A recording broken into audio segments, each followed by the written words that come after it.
Hi, I'm Dan Leaf, the host of Figments of Digital Imagination. This is a reboot of my previous podcasts, Figments, The Power of Imagination, and Figments on Reality. You can find links to both below. In this new iteration, I will leverage artificial intelligence to create content compatible with our compressed spans of attention. My goal is to provide content in 5 to 10 minutes that you will find meaningful. I'm using several artificial intelligence tools to expand my understanding of national security matters. I often start with Google Gemini Pro, asking it to do deep research into matters that I have significant background on already. Gemini produces a detailed document with endnotes, and it can be exported to Google Docs and then Microsoft Word. My process is to take that output, review the text and cited sources, and save the final version. I then bring that saved document into Google Notebook LM, then produce several products, including a video summary. I find these video summaries quite compelling, and one is the heart of this episode. Notebook LM condenses material into a concise and understandable format, and I believe that will allow me to share my ideas with you in a palatable way. I'm using Descript, an AI-rich video tool, to create the final product. I'm not asking AI to think for me. I ask AI tools to dig into subjects I think I already know. The key is to use queries that do not presume conclusions. Using AI for the digging allows me more time for thinking, pondering, and refining what I believe. I've done that on many topics, most of them related to North Korea, which is my obsession. The results are very impressive. Comprehensive assessment of complex matters concluded with an analysis that is logical and relevant. Is it perfect? Of course not. But I have found the output expands my understanding and provides exceptional food for thought.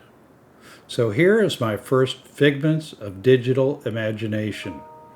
I used a paper I wrote 30 years ago on risk management and asked for a video summary.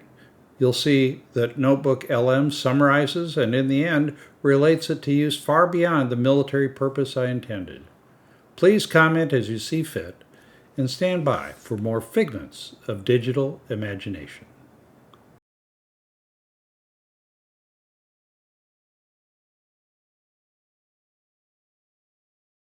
Have you ever thought about how you quantify something as abstract as courage or acceptable risk?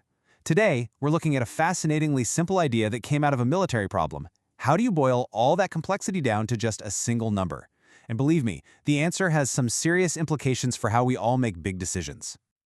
Okay, so to get started, let's look at this classic quote from the master himself, Sun Tzu. For literally centuries, military leaders have been trying to live by these words, right? Know yourself, know your enemy, and you can manage the risk. But how do you actually do that when things are chaotic and messy? And what I love about this is how refreshingly honest the author is. He basically says, yeah, I found this Sun Tzu quote after I came up with the idea, but hey, it fits perfectly.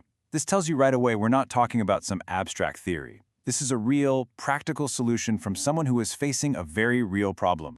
And here's that problem in a nutshell. Get this, during an exercise, two of the best fighter squadrons get the exact same mission. Squadron 1 decides it's a pretty high-risk job and goes in super aggressively. Squadron 2 looks at the same mission and says, nah, this is low risk, and they play it safe. Same mission, same objective, but totally different approaches to risk. So this is the big question, right? If your best people can look at the exact same set of facts and come to wildly different conclusions, how on earth does a commander make sure everyone is pulling in the same direction? How do you give clear guidance without, completely crushing the initiative of your experts on the front line? And this really lays out the dilemma perfectly. As a commander, you've got two bad options. Option 1, you micromanage. You write these super complex rules that basically tell your pilots exactly how to fly, which just stifles their creativity. Or option 2, you're too vague, and now your flight leads are forced to make these massive strategic decisions that really should be made by you. Neither one is a recipe for success. And this is where this absolutely elegant solution comes in. It's called the Acceptable Risk Planning Factor, or ARPF. The whole idea is to junk all those pages of complicated rules, get rid of all the ambiguity, and replace it with a single clear number that tells everybody exactly how much risk they're allowed to take. And the system is built on a simple 1 to 5 scale. That's it. It's designed to be so simple that you can communicate it and understand it instantly, whether you're in a planning meeting or in the middle of a mission, where everything is changing by the second. So here's the entire scale. And what makes this so genius is that each number isn't just a dry definition. It's tied to a real historical example that every pilot would immediately get. So a 1 is like the deny flight operation over Bosnia, basically take 0 chances. But a 5? That's like the infamous Ploest oil refinery raid in World War II, a mission that absolutely had to succeed no matter what it took. Let's break that down a bit. So an ARPF of 1 means your plan has basically 0 technical risk baked into it. An ARPF of 3, think Desert Storm, means okay, you accept there will be risks, but only if they're unavoidable. But an ARPF of 5, well, that means the mission is more important than survival. It's the ultimate green light for taking a massive but calculated risk. Now, here's a really critical point. Giving the high ARPF number isn't an order to be reckless. It's a ceiling. It's a boundary. It's the commander saying, look, I am authorizing you to risk up to this level if you absolutely have to. The goal is still to be clever, to be brilliant, to get the job done with as little risk as possible. This just tells you how big the sandbox is that you get to play in. So how does this all work in the real world? Well, it's this really simple 3-step process. First, the commander assigns the number, 1 through 5.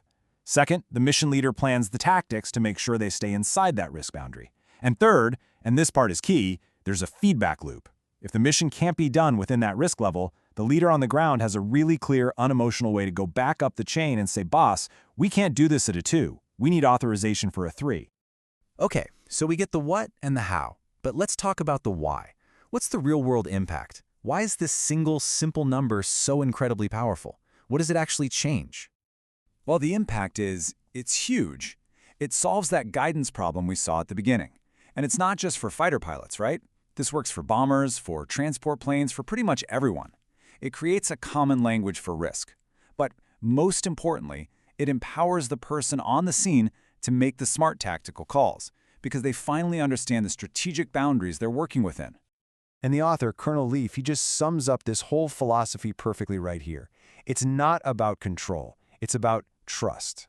It's about saying, look, we hired the best, we trained them to be the best, let's define the goal, give them some guardrails, and then trust them to go be brilliant. You know, what we're really talking about here is a fundamental shift in mindset. It's about moving away from that old school World War II way of thinking where you just throw everything you have at a problem and moving toward a much more measured, almost surgical approach. And that's exactly what you need in the modern world, with limited resources and really complex situations. And you know, this whole concept, it really just rests on 4 timeless principles of good risk management. Don't take risks you don't have to. Make sure decisions are being made by the right people at the right level. Make sure the potential reward is worth the risk. And think about all this stuff up front in the planning phase. I mean, these aren't just rules for the military. That's just good advice for any big project. And that kind of leaves us with one final thought to chew on. If a single number, a 1 to 5 scale, can bring so much clarity to life and death decisions on a battlefield, imagine what it could do elsewhere.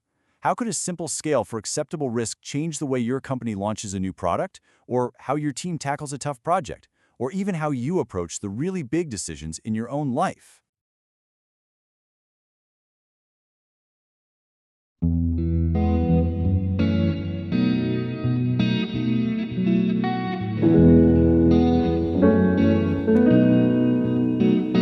Tan tranquilo ser, echado y fe al miedo y a la pena.